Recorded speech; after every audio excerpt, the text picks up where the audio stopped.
Flosstube. My name is Becca, and I am SamBrie Stitches here on Flosstube and Instagram. And this is another special edition of Interview with a Flosstuber. Today I'm here with Colleen and her sweet fur baby that we'll introduce in a little bit. Her channel is called Rebel Stitcher. I really enjoy her channel because she works on some unique yet very powerful pieces, which is really nice to see in our Flosstube community as well. She also shows her fur babies in the videos too, which I love. I'm a big animal person. So as I mentioned, her Flosstube channel is Rebel Stitcher. She's also Moon Pie Frey on Instagram and Rebel Stitcher Designs on Instagram as well. So I'll link all that down below so you guys can go check out everything, and we'll kind of talk about her designs in a little bit as well. So anyways, would you like to introduce your fur baby in your lap? This handsome guy is Albus. He is my shadow, so pretty much every Flosstube, he's either in my lap or at my feet, as you can tell by the snorting, snoring, grumbling noises. I promise it's not like digestive issues. It's him. No, he's so adorable. I love, I think Rocio has the same breed of because Macho and Albus could be twins. Yep, they have little gremlin noises, is what she calls it. So cute. So cute. All right, let's jump into the questions. And the first one is, why did you start a Flosstube, and were there any particular motivations? I never set out to do a Flosstube. Every time my son would catch me watching Flosstube and stitching, he would be like, "Mom, you should totally make one of those. You could do that." And I was like, "No way, And after like the 50th time he said it to me, "You okay?" He was like, Mom, you definitely should." So I started thinking about it, and I was like, I just don't see myself reflected in Flosstube very much, either just people that look like me or who do the type of stitching I do. At the time, I didn't really see a lot of that. So I said, well, maybe there's other weirdos out there that, would kind of enjoy it. So I filmed the first couple. I'm so bad technologically. So I filmed the first couple and I didn't know how to upload it. And I think that helped give me the confidence or the courage, because it was just like me in a vacuum, and there was like nobody knew I was doing it, and there was no evidence. So, but then eventually, Stephanie from Pam and Steph, she was my tech support, and we went out to lunch, and she's like, "Just do this, this, and this," and then rest is history. Uploaded. Yeah, that's what I said in the intro. You do very unique and very, very powerful pieces that you've shown in your videos, and so you are kind of a little niche, I think, in our community as well. So I'm glad that you made one, because thank you. Those pieces needed to be shown. Some are the nerdy ones. Some are like the women's rights and that kind of thing. And you don't see that as much, I think, in the stitching community. I mean, more so a little bit now. But yeah, your pieces are pretty awesome. So thank you. That's so sweet. So the next question is just a subscriber question, and they're just wondering if you have a blog.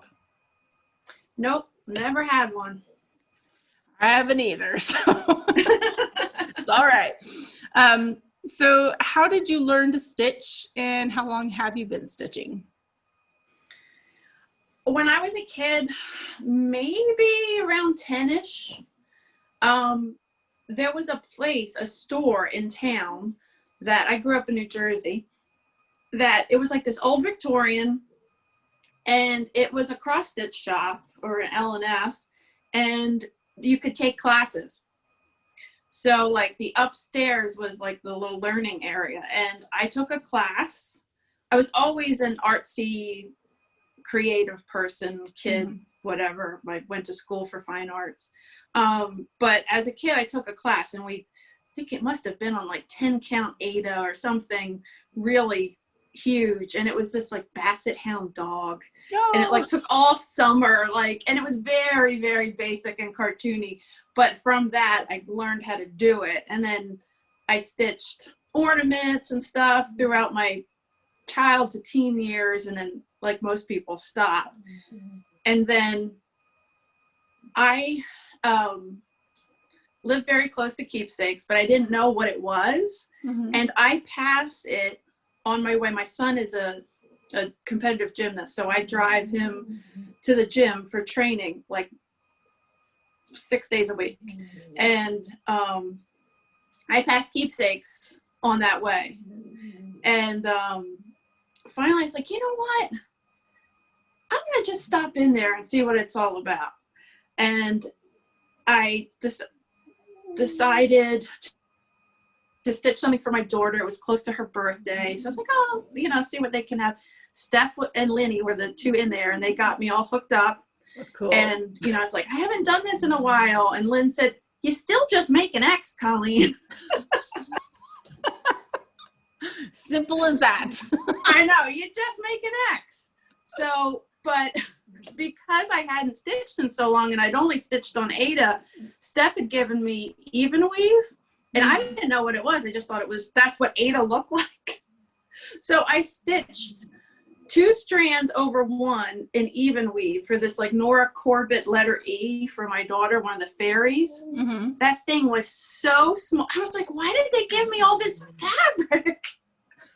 And so I just yanked, you know, chopped off the bottom of the fabric, and I was like, I don't know, just something doesn't seem right. But I finished it. It was really thick and chunky. And when I went back, Barbara, the owner there, was like, can I tell you something? I'm like, what? She's like, this is supposed to be over 2. And I was like, oh. So I gave up on even weave and linen, and I'm just solely Ada since then. But so there was my childhood stitching and adulthood stitching. Awesome. I didn't even realize that you were only Ada too, because so am I. I'm strictly an Ada stitcher, so that's pretty neat. I've not even tried the other fabrics. I can't wrap my brain around that over 2. Like I could do it over 1 because then it's just Ada. It's just tiny. But I can't wrap my brain around that. Yeah, I think that's my problem too. My friend had given me, I think, a piece of 28 count to try, and I just haven't touched it yet. So yeah, still. You know, it's not like back in the day where it's all that stiff Ada, you know, there's beautiful dyers. Yeah. So I don't find the need, but whatever works for you. That's as long as you're stitching, that's all that matters. Yep, that is true. That is true. So we're going to move on to the next question, and it is, what is your favorite project that you've stitched, or projects? I sent you 3 pictures, so I'm going to be extra and show you 3 of them. That works for us. Okay. Because I couldn't pick. So the first one is the monkey. She's like dressed in like Victorian clothes and has a flower headdress. That is a Russian. They do, I think it originally came as a kit, but I found it as a chart and just kitted it up myself with the floss and the fabric. And that kind of speaks to my quirky aesthetic. I love monkeys. Yep. I love animals in clothes. I love things that are just ridiculous and preposterous, like, you know. Yeah. I kind of named her while I was working on it. Everybody at Keepsakes, when I'd sit and stitch days, they're like, she needs a name. So I named her Mademoiselle Evangeline Fancy Pants. Wow. Because I figured she is something extra. So she needed an extra name too. She needed a really extra name. So that's awesome. The other 2 I stitched around the same time, so I kind of feel like they're related. but I had taken a Hands Across the Sea sampler and done a color conversion, and then I replaced all the text in it. And I put the names of women who are trailblazers in their field, pioneers, just kick-ass broads, you know, people that I think history shouldn't forget, that and put their names in it instead of the text. And then there's also at the bottom a quote by Ruth Bader Ginsburg. That's awesome. And there's the powerful side of what I was talking about. I'm not all animals and clothes. There's some depth to me too. That was an amazing stitch too, by the way. So it was really fun because I am not a prim traditional. So I was like, when I came in with that, everybody's like, Colleen, you are stitching that? And I'm like, yeah, but with some changes. Really. Nice. And, you know, I just like the idea of women's work and girls' education so much with samplers. Mm-hmm. And then taking that and kind of make a modern twist or statement about that. So I like that. Yep. Very nice. And then the other one, as soon as I finished the Hands Across the Sea, the other one, I call it my Black Lives Matter sampler. This one I designed myself. It has a sampler border, and then it lists all the names from Eric Garner to George Floyd of Black citizens killed by the police, unarmed Black citizens killed by the police. So it's unfortunately a very long list. And I thought the two of them being in some sort of form of chokehold, saying I can't breathe, their last words being I can't breathe, were kind of powerful bookends on either side of look at how long this has been going on, sort of a thing. So that's my other one. That I words for that one. I mean, yeah, that was emotionally very draining when I was stitching that. I mean, both our children are African American, so it has an extra personal component to it too. Yep. Understandable. Well, your projects, like I said, they're stunning. Especially those two. The monkey's adorable too. But the samplers just, you know, so much power, so much meaning, and those will be family heirlooms, you know, to pass down in your family, which is amazing. So yeah, I'll be pissed if my ghost sees them at Goodwill someday. Not Goodwill. Yeah. So the next question is, what do you enjoy most about stitching? Well, kind of two things. As a stay-at-home mom, you do the laundry, you do dishes, you turn around, and it's like you didn't do it. Yeah. So I love that with stitching, you put a stitch in, and as long as you didn't put it in the wrong spot, it's still there. Mm-hmm. And, you know, there's like tangible progress that you can see, and it kind of makes you feel like you've accomplished something. Oh, yeah, that's a good point. And then the other half, or the other portion of it, is when I was 39 years old, I had a stroke. And for the longest time, like, I could not look at things that had like graphic sort of patterns. I'd have a lot of sensory issues. Mm-hmm. And so when I first started stitching, I wasn't even sure if I'd be able to. And so now I just get such a sense of pride and accomplishment when I think about where I was to where I am now, that I'm able to do it.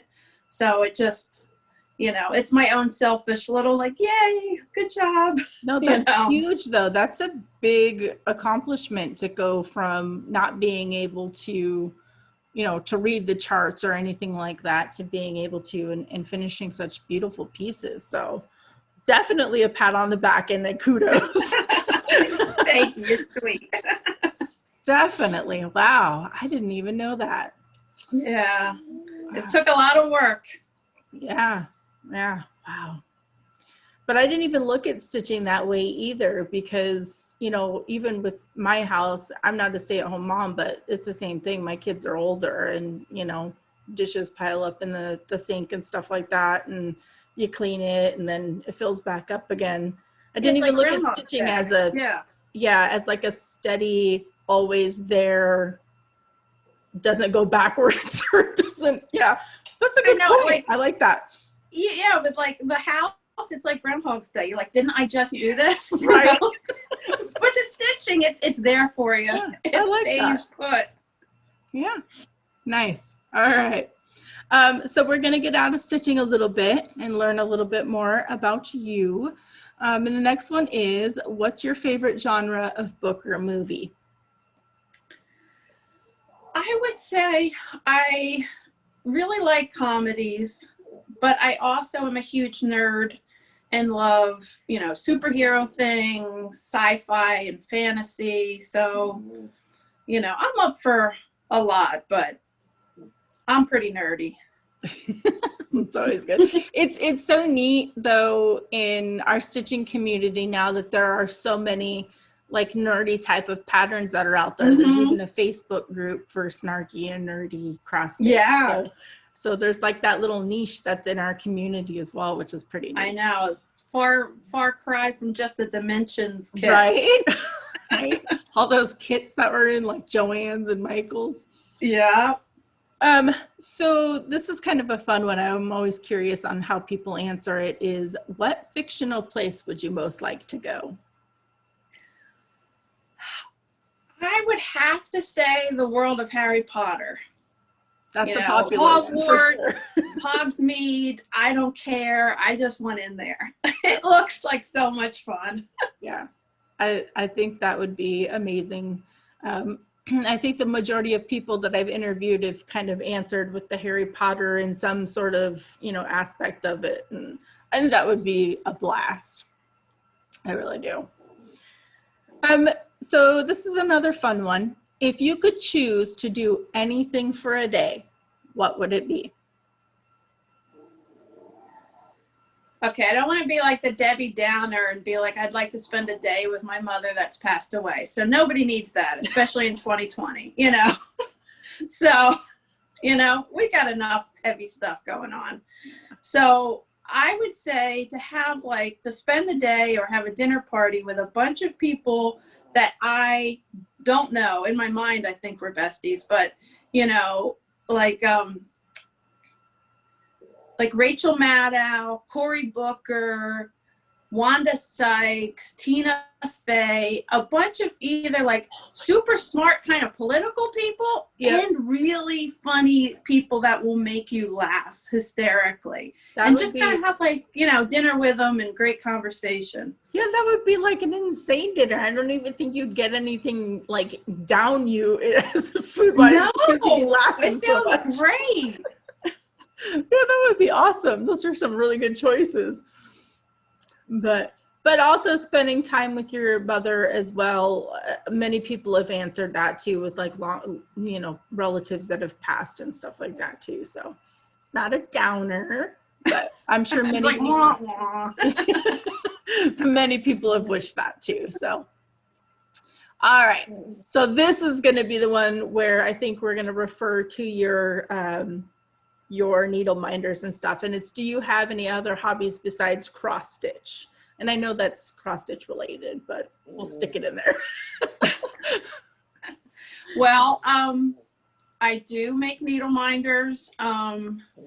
It's Rebel Stitcher Designs on Facebook and Instagram, our pages, and they're just quirky, nerdy, you know, needle minders. Not your typical, you know, hearts and butterflies. But I also, like, my wife and I are like huge nerds, so we collect a lot of nerdy kind of stuff, like comic books and vintage action figures. Downstairs in our basement, we've kind of turned it into like retro arcade kind of a thing. Like we've got, you know, pinball machine, air hockey, a couple vintage arcade games, and I have a life-size Wonder Woman that I found that like stands behind the bar. There was a store going out of business, and I was like, is the Wonder Woman for sale? And they're like, yeah. So I had to she comes apart because she's like 6 feet tall. Yeah. So in order to get her in my car, so it was like just her torso was sitting shotgun with me. I'm driving down the street with Wonder Woman. That is awesome. Yeah, so I mean, we collect a lot of, nerdy stuff like you'd find at like a Comic-Con kind of place, That's so cool. Sometime you should like film it and post it, just like the way that you have it set up, and I'd love to see that Wonder Woman. That's so I cool. filmed in the basement a couple times when the kids were doing online school and I didn't want to hear them and they didn't want to hear me, and I slunk down to the basement, but I didn't really do a tour, I'll have to do that one day. Yeah, that would be really cool. That would be really. And do you have any of your stitch pieces down there I have some going down the steps. Oh, okay. To it. And we put a Christmas tree down there. It's not our main tree, but it's a Harry Potter so cool Christmas tree. So I did last year for Christmas, I stitched a lot of Harry Potter ornaments. They're not all stitched. There's some just store-bought ones, but yeah, I have a lot of Harry Potter ornaments on there. Oh yeah, you're definitely gonna have to do recording. Yes, definitely. So let me find the question that we're at. Oh, this is another fun one. I'm curious to see if you reached out to anybody. It's how would your friends describe you? I did. I just asked my wife, and she said loyal. I'm trying to remember now. Funny. And God, now I'm totally blanking. Like no pretenses, like you get what you get, Very upfront and honest. Yeah. Yeah. Nice. Very good traits. All right, we're gonna get back into stitching a little bit. And it's, how do you prefer to stitch? Do you use like a hoop, a Q-snap, a frame, that kind of stuff? I use a Q-snap. My preferred size is usually an 11 by 11. So, because I do bigger stuff a lot. If it's smaller, I'll go smaller. And then if it's real tiny, I'll use a little hoop, like if I'm doing an ornament or something. But 11 by 11 Q-snap is my go-to. I like the 8 by 11s. I'm a Q-snap person too, so I like that. I haven't done that. I'll have to think about that sometime. Yeah, I like that way you don't have to reach around as much. Yeah, I like to Frankenstein mine because now I have a little lap stand and I can do like the 8 by 11 will work pretty good on there. But for samplers and stuff, it's less to have to get around. But yeah. And so I know you mentioned you stitch on Ada. Do you have like a preferred count that you go to with that? Like mine is 18. That's what I love to stitch on. So I like 16 or 18. 16. Yeah. I am not one of the people that typically like to stitch with like one strand and have that kind of more minimal look. I'm like a full coverage in my stitch person. So I still do like 2 strands with like 16 and 18. Okay. Nice. Yeah, because I do 2 strands with 16, but I'll go down to 1 for 18. Yeah. Except for, if I'm using, like if it's an all white pattern, I'll do 2 strands because, the white DMC is terrible. So as far as coverage goes, we should say. Oh yeah, I know. I don't use 310 anymore. I've fully converted to Anchor, and I've wondered what their white is like. I have to try that sometime. I haven't tried it. Because their Anchor Black is great. Yeah, I had a subscriber send me like a little box of a whole bunch of Anchor Blacks, and I love it, but I haven't tried the white yet. So yeah. So where is your favorite place that you've traveled, and did you bring stitching along when you went? I have to say Costa Rica, Oh, wow. and it was pre-adult stitching, so no. When gay marriage was legalized, Nicole and I got remarried, so it was legal, and we went to Costa Rica as a honeymoon. And it was so beautiful, and there were so many different, there was beaches to volcanoes and mountains. It was so diverse landscape wise. Yeah. And what puts it over the top for me is we went on an ATV tour, and the tour guide ended it at this animal sanctuary where if they find baby animals, or I guess just displaced animals that are hurt, they bring them to this place and kind of rehabilitate them. And there was a baby spider monkey. A baby howler monkey. Okay. Named Isabel that was there, and I got to feed her a bottle, and she sat on my shoulder with her little tail curled around my neck. Oh my gosh. That put it over the top for favorite places for me. Man, I think I could have spent the entire vacation there because I love animals so much. That would have been everything. Wow. What an I know. There were all kinds of animals because they're very into ecotourism. So, there's no hunting or, anything like that they do. So they're very into preserving their environment. That I didn't know that. That's so neat. And to be able to feed a little baby monkey. Oh, love it. I know. We just happened to get there on a day where they, had just gotten this baby in. Oh, God. Some good memories right there. Yeah. So we'll get back into stitching a little bit, and it's what can you not do without for your stitching? Like your favorite go-to other than the basics. I say good light. Yeah. I need like really strong good light. When I was stitching that first piece, my first adult stitching piece, I was an idiot and I didn't know anything. And so I would stitch it in different parts of the day in different parts of my house, like chasing the sunlight. Like at 12 o'clock, I sit in this chair. And then if I want to do it in the evening, I got to go over here. Oh, and it never even occurred to me to like get a light and put it on. Then you could have one stitchy spot.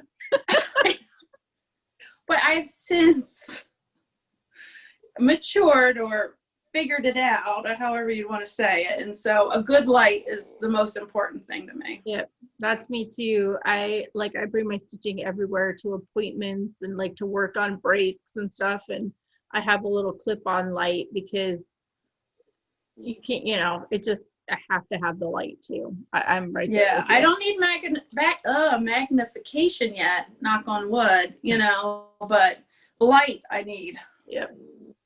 Light is very important. Let's see, where am I? How do you decide on what you're going to work on next for your projects? I'm not in any of those magical stitches or any of those clubs that kind of give you homework. Yeah. I just want to stitch what I feel like, whatever calls to me, stitch me. That's what I'd work on. I have no discipline or master system. I don't have a wheel. I just, whatever floats my boat. Yep. I think a lot of people are kind of like that they're either the whatever calls to me or whatever's closest to me that I can grab because I don't feel like getting up people or the people who like the structure of being told, what to stitch on, how many stitches and that kind of thing, which is all part of those groups and stuff like that. I think there's an either or type of person. So I'm kind of the same way.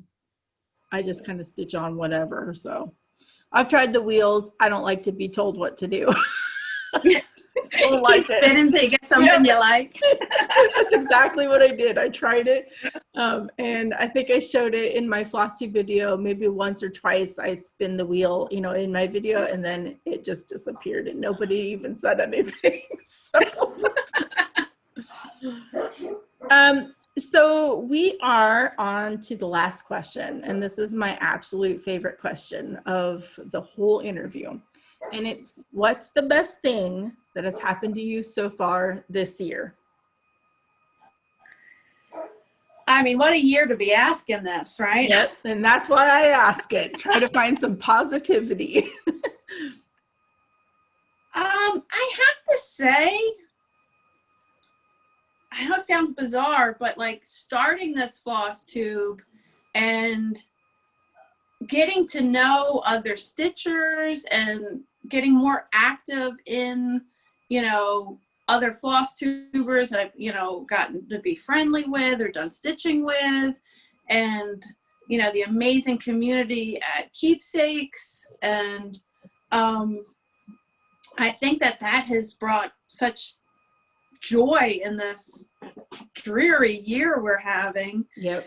And, and then also starting my own little business as a stay-at-home mom, it gives you, it's something I can do and still help with the kids with school and things like that. So I think between the two, I think stitching has been the best thing this year. It sure helps get through a lot. That's for sure. It really is therapeutic. Yeah.